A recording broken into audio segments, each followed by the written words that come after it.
Bonjour à toutes et à tous. Donc, je vais vous présenter le thème de l'égalité entre les femmes et les hommes dans l'administration cantonale. Je me présenterai rapidement, mais vous voyez à l'écran donc mon nom et mon prénom. Je suis chef de projet je travaille au bureau de l'égalité entre les femmes et les hommes, le BEF.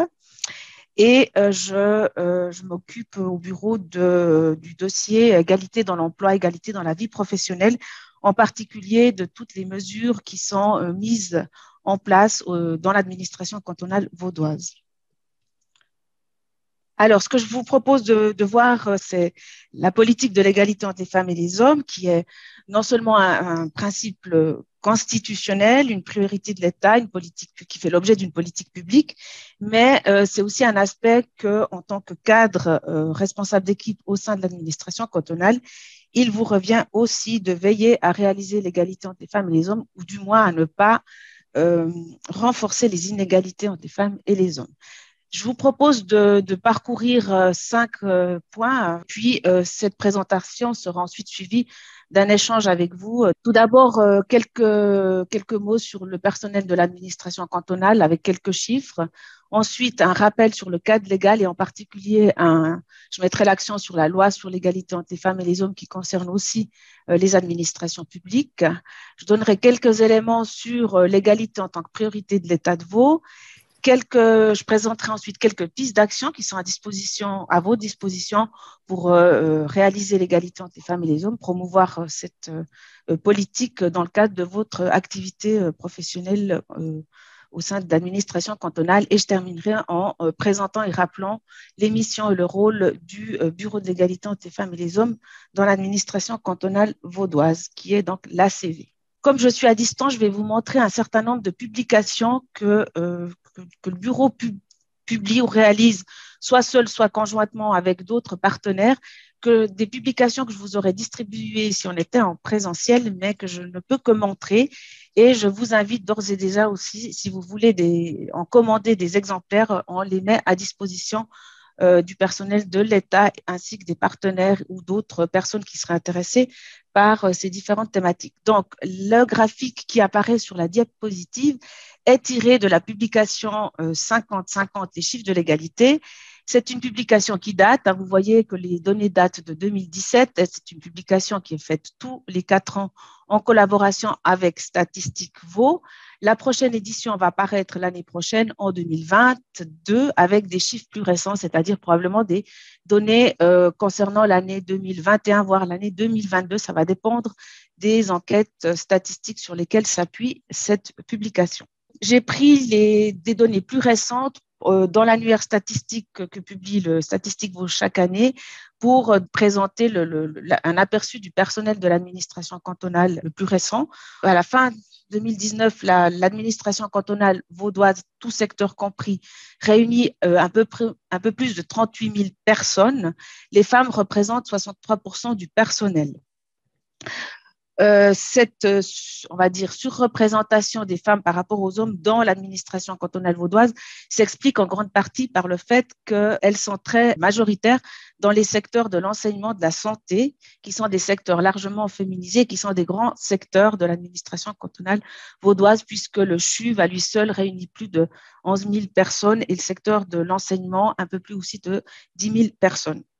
Vous voyez aussi sur ce graphique, date de quelques années déjà, que les femmes et les hommes se répartissent différemment selon leur taux d'occupation et que si on devait résumer en grandes lignes, les hommes qui travaillent à l'administration cantonale vaudoise le font majoritairement à plein temps, c'est-à-dire avec un taux d'occupation supérieur à 90%, alors que les femmes travaillent majoritairement à temps partiel, c'est-à-dire avec un taux d'occupation inférieur à 90%. Ces données-là, supérieures à 90% ou inférieures à 90%, sont les indicateurs que prend l'Office fédéral de la statistique pour définir le temps partiel et le temps plein. Vous allez me dire, si on travaille avec un taux d'occupation proche de 90%, on est proche du plein temps. Vous avez raison.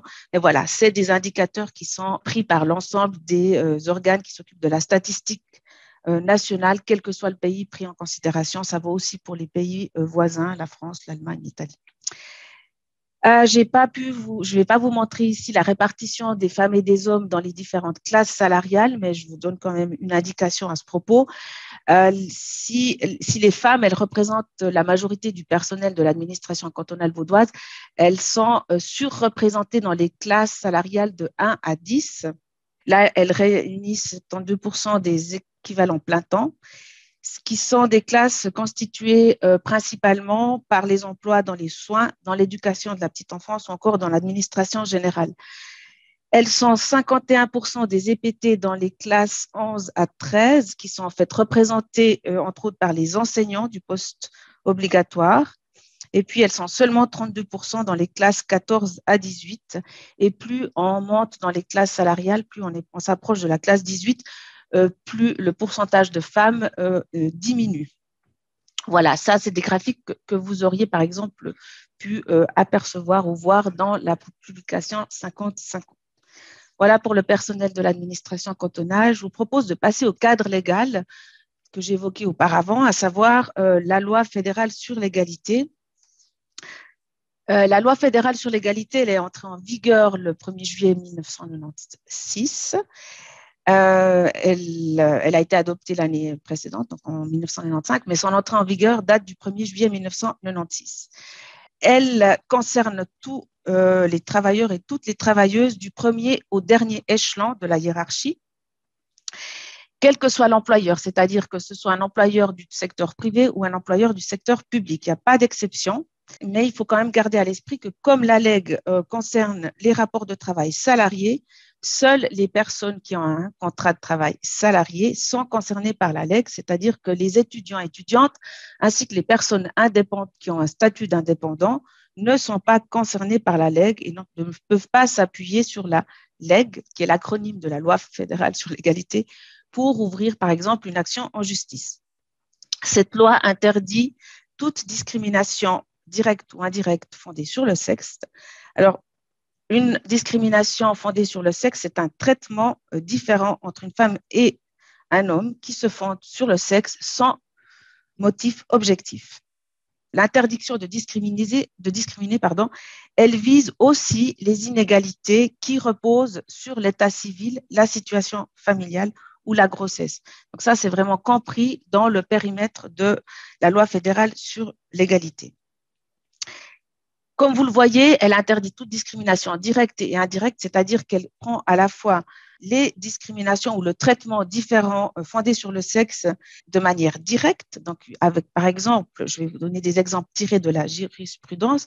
Dans une entreprise, elle ne peut pas exclure d'emblée les candidatures féminines pour un poste de direction de projet ou déclarer ne pas pouvoir envisager un homme comme secrétaire. Ça serait par exemple des exemples de discrimination directe, c'est-à-dire fondée sur le sexe de la personne qui envoie sa candidature.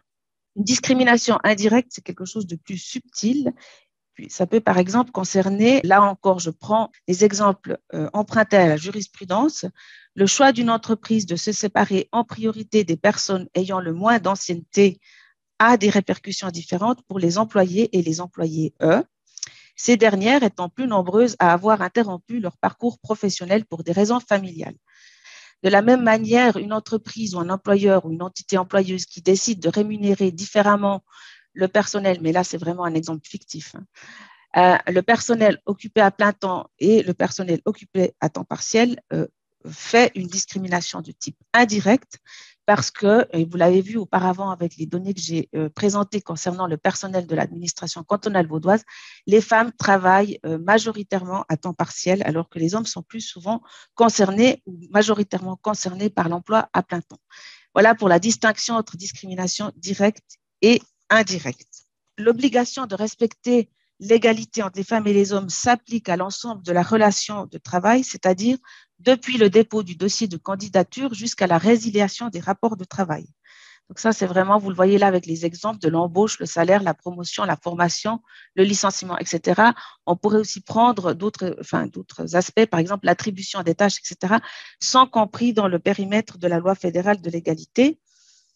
Et cette loi, elle interdit à son article 4 expressément le harcèlement sexuel. Je vous donnerai ultérieurement une définition du harcèlement sexuel qui figure dans la loi fédérale sur l'égalité.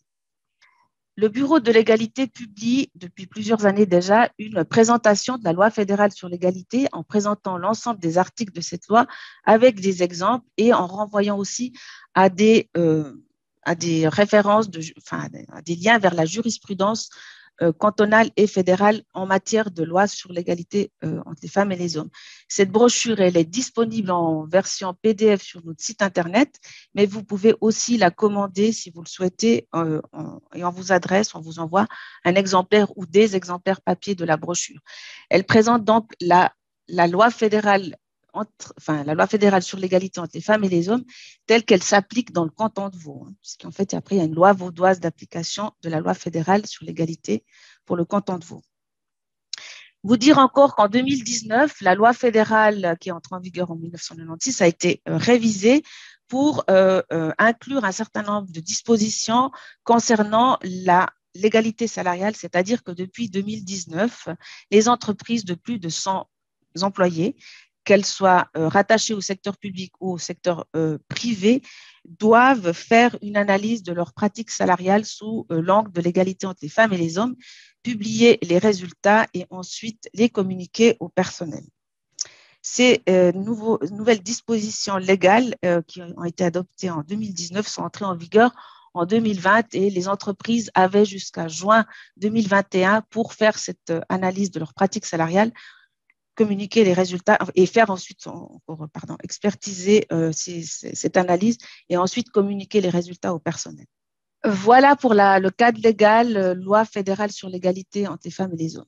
Donc, l'égalité, c'est une priorité de l'État depuis plusieurs années déjà, outre le fait que c'est une obligation légale, mais c'est une priorité de l'État et c'est une priorité qui a mené aussi l'État à développer une politique active de lutte contre toute forme d'inégalité. Vous avez peut-être vu un communiqué de presse qui a été rendu public ou publié le 11 juin 2021 qui présentait un certain nombre de mesures de lutte contre les inégalités entre les femmes et les hommes au sein de l'administration cantonale. J'y reviendrai aussi ultérieurement. Vous le voyez sur cette diapositive, en 2004, le Conseil d'État adopte un règlement de la loi vaudoise d'application de la loi fédérale sur l'égalité entre les femmes et les hommes, règlement à travers lequel le gouvernement s'engage à adopter un certain nombre de mesures visant à concrétiser dans les faits le principe constitutionnel de l'égalité entre les femmes et les hommes.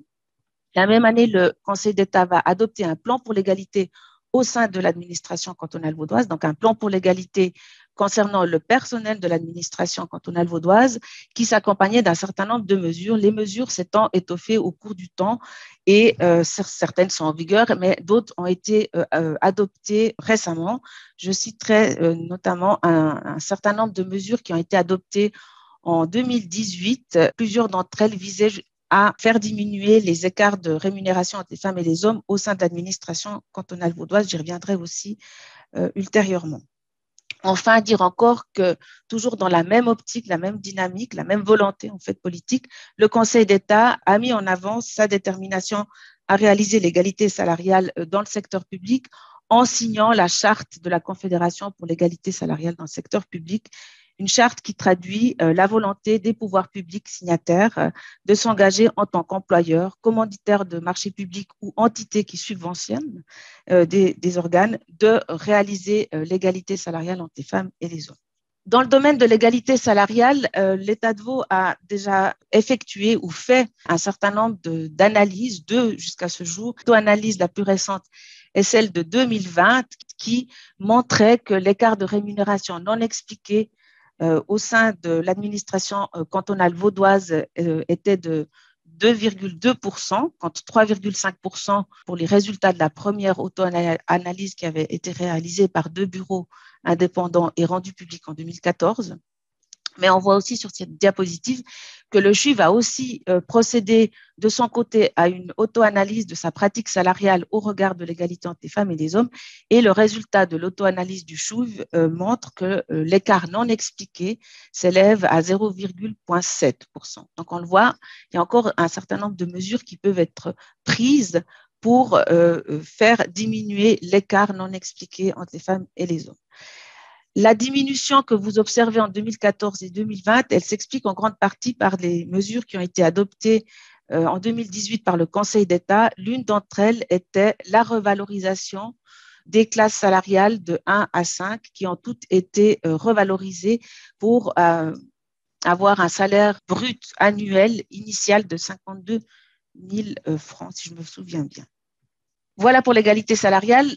Dans le domaine encore et dans la marge de manœuvre qui est du ressort du Conseil d'État, en 2018, le Conseil d'État, mais cela a été validé ensuite par le Grand Conseil, a modifié et adopté un certain nombre de dispositions dans la loi sur les subventions, dans la loi vaudoise d'application de l'égalité entre les femmes et les hommes, donc dans le canton de Vaud, pour contrôler l'égalité salariale dans les entreprises qui obtiennent un marché public dans le canton, ainsi que dans les entités subventionnées par le canton.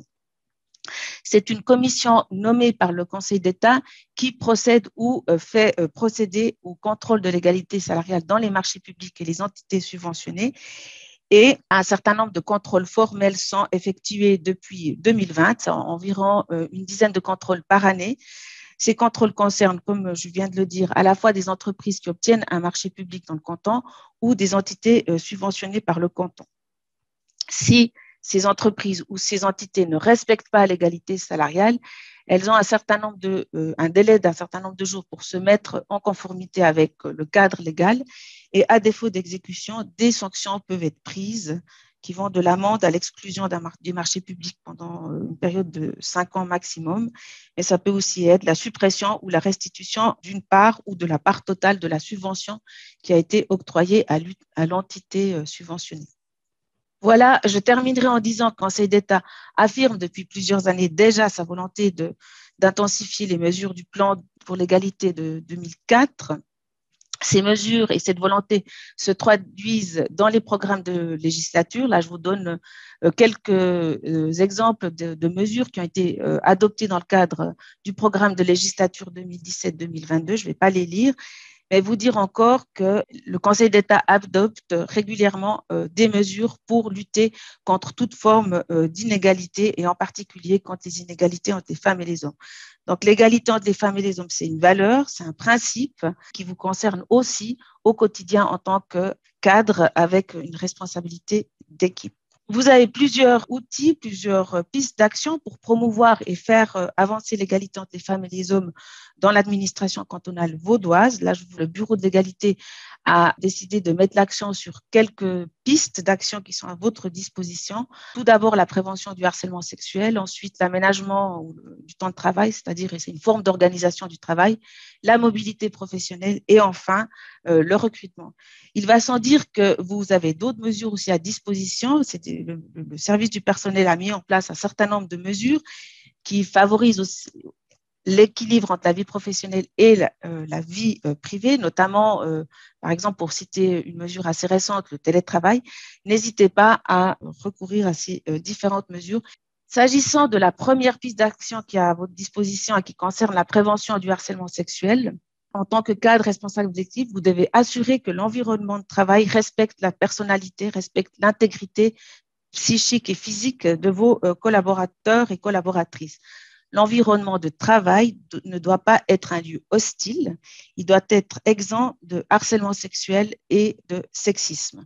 Comme je l'ai dit auparavant, la loi fédérale sur l'égalité à l'article 4 interdit le harcèlement sexuel et je vais vous lire la définition retenue dans la loi fédérale sur l'égalité pour définir la définition du harcèlement sexuel. Par comportement discriminatoire, on entend tout comportement importun de caractère sexuel ou tout autre comportement fondé sur l'appartenance sexuelle qui porte atteinte à la dignité de la personne sur son lieu de travail.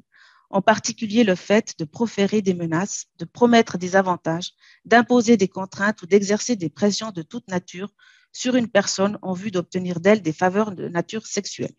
Vous dire encore que tout récemment, le Conseil d'État a communiqué, donc en date du 11 juin 2021, une série de mesures qui viennent d'être adoptées pour lutter contre les inégalités entre les femmes et les hommes. Et en particulier, le Conseil d'État a décidé de renforcer les mesures de prévention du harcèlement sexuel sur le lieu de travail au sein de l'administration cantonale. Ce renforcement passe par l'adoption d'une directive, donc il y a une nouvelle directive de lutte contre le harcèlement sexuel au travail qui va entrer en vigueur le 1er juillet.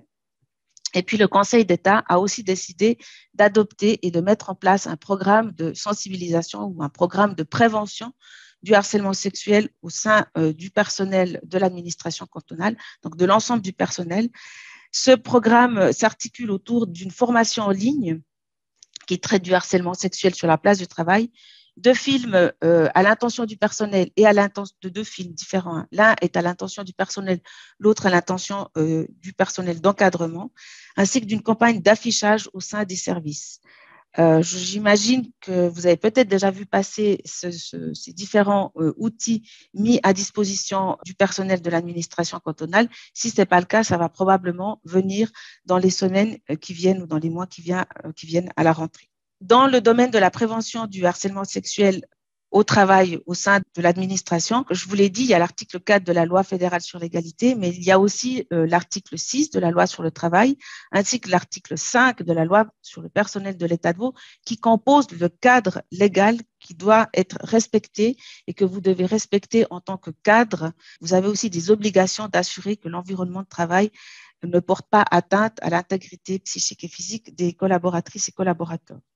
À votre disposition pour vous accompagner dans ces démarches, vous avez le groupe Impact, qui est une entité indépendante du Conseil d'État, mais qui est chargée de la gestion des conflits et du traitement des situations de harcèlement moral et harcèlement sexuel au travail pour le personnel de l'administration cantonale.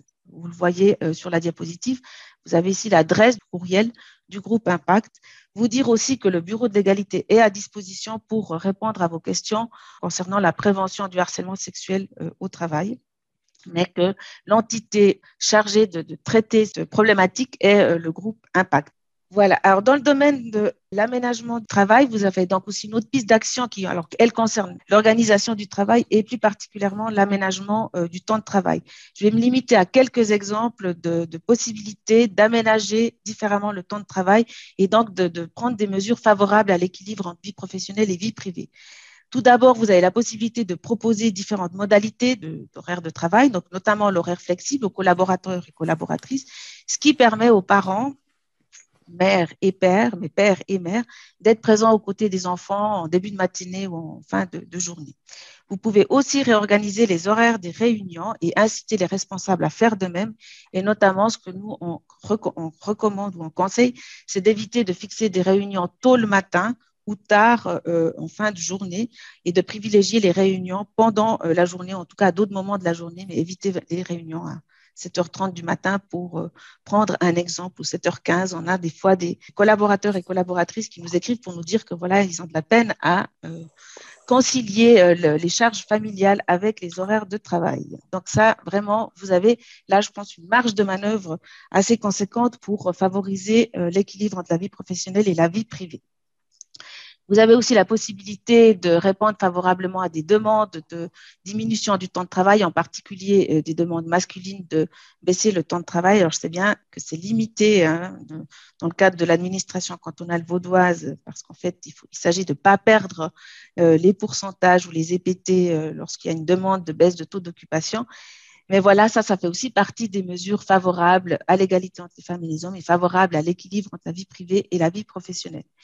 Et puis, surtout, ce qui est important, c'est de communiquer à l'ensemble du personnel les diverses possibilités de conciliation travail-famille, travail-vie privée.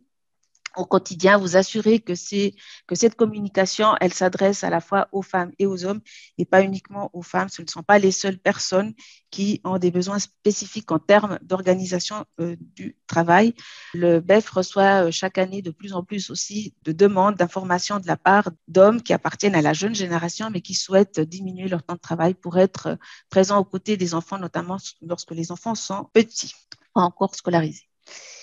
Une autre piste d'action, elle concerne cette fois-ci la mobilité professionnelle, c'est-à-dire les possibilités qui sont à disposition pour évoluer ou pour avoir une évolution de carrière au sein de l'administration cantonale vaudoise. Là, en fait, il est important de s'assurer que les femmes puissent bénéficier des mesures identiques à celles de leur homologue masculin.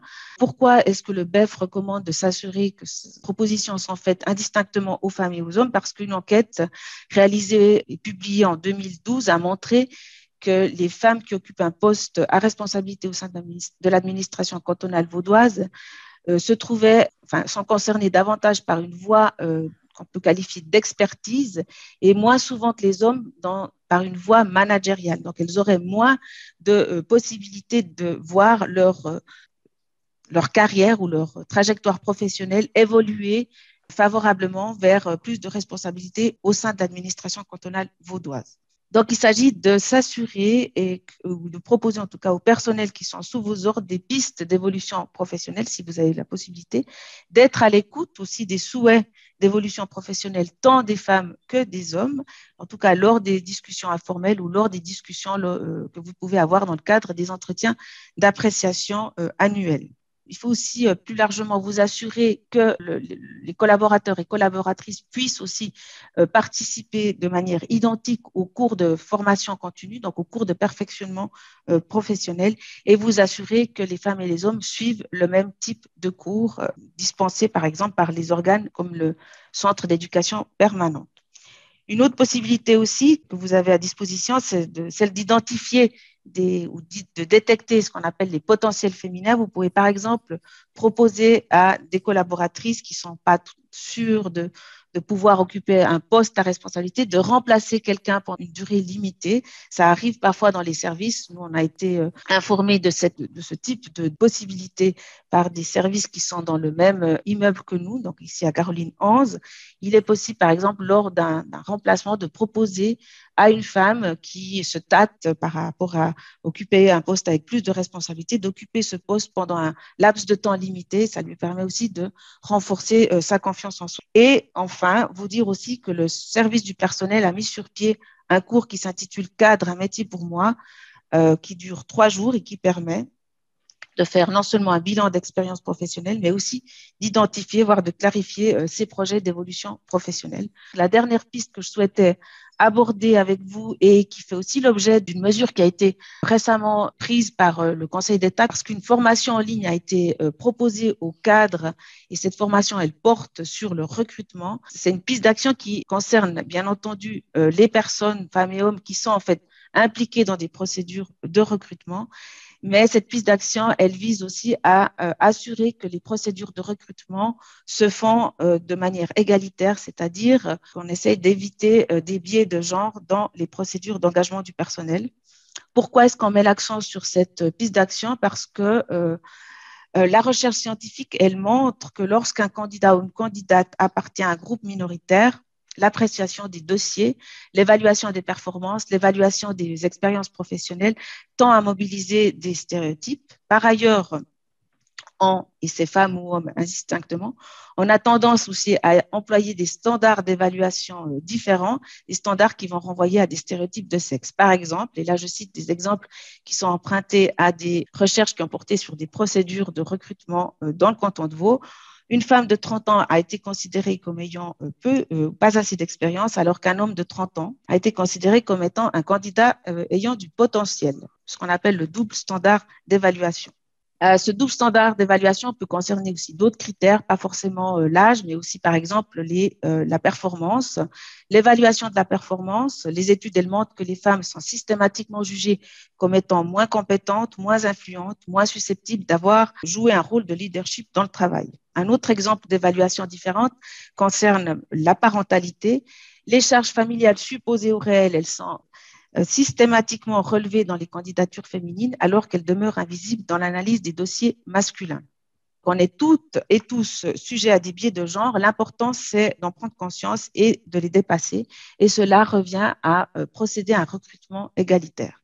Pour ce faire, le Bureau de l'égalité vous conseille de vous appuyer, si vous êtes concerné et impliqué dans des procédures de recrutement, sur une brochure qui a été publiée par le Bureau de l'égalité de l'Université de Lausanne, qui contient un certain nombre de conseils ou de principes à respecter, les principes que vous voyez sur la diapositive, et qui sont des principes certes édictés à l'intention du personnel des hautes écoles, mais ces principes valent pour toute procédure de recrutement parce que c'est des principes très simples, très généraux, qui consistent à s'assurer que les critères d'évaluation sont les mêmes pour l'analyse des dossiers de candidature. Donc, il s'agit de définir et questionner ces critères d'évaluation.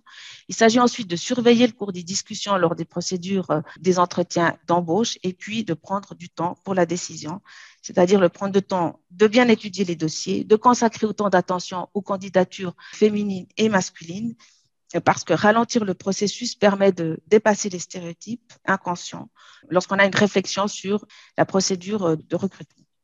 Voilà pour les pistes d'action. Je conclus avec les missions et le rôle du Bureau de l'égalité au sein de l'administration cantonale vaudoise. Vous les voyez sur la diapositive, je ne vais pas vous les lire. Donc, le bureau est à disposition des services, des collaborateurs et des collaboratrices pour donner des informations, pour donner des conseils en matière d'égalité entre les femmes et les hommes. N'hésitez pas à vous adresser au bureau d'égalité. Nous répondons à vos questions, quel que soit le thème que vous souhaitez aborder. Bien entendu, si vos questions sont d'ordre juridique, ce sont mes collègues juristes qui vont répondre aux questions. Si c'est des questions qui portent plus sur des projets ou des mesures en place au sein de l'administration cantonale, c'est soit la chef du bureau, Marie-Belle Rodriguez, soit moi-même qui allons y répondre. Et je mets ici les coordonnées du Bureau de l'égalité entre les femmes et les hommes, le BEF. Merci de votre attention.